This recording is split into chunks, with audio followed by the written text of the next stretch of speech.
So I'm sitting here trying to come up with happy, joyful, exuberant words. And I do have them written on a page.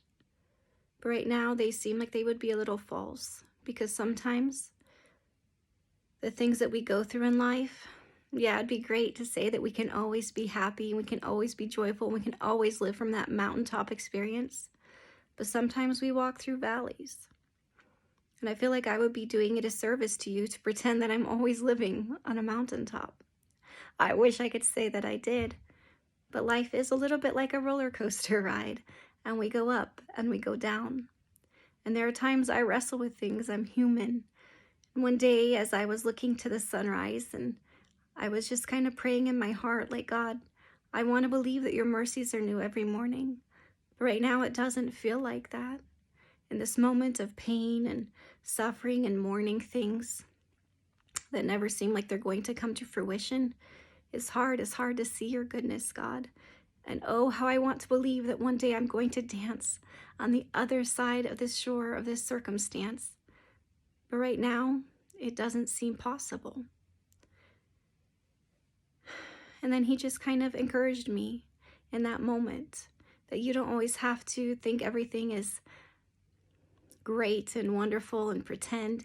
You can just be real with me. That's all he really wants. I think of that verse, to worship him in spirit and in truth. And I've really pondered, like, what does that mean?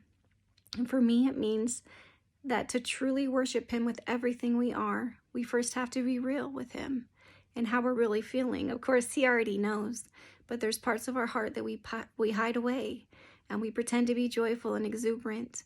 But instead, he wants us to worship him in spirit and in truth and go to those hard places with him and to ask of him to open our eyes. Sometimes our circumstances, maybe they blind us to all the good that he is doing on our behalf. I think of the story of Elisha and how the enemy was coming against them. And the servant that was with him was so scared. And Elisha prayed to God to just open his eyes so that he could see not just the enemy that was coming against them, but the angel army that was for them and surrounding them. So sometimes when life seems hard, and I think that's one of the hardest things, is thinking that God is no longer for us, is no longer with us, because we've been blinded and his mercies don't seem new every morning.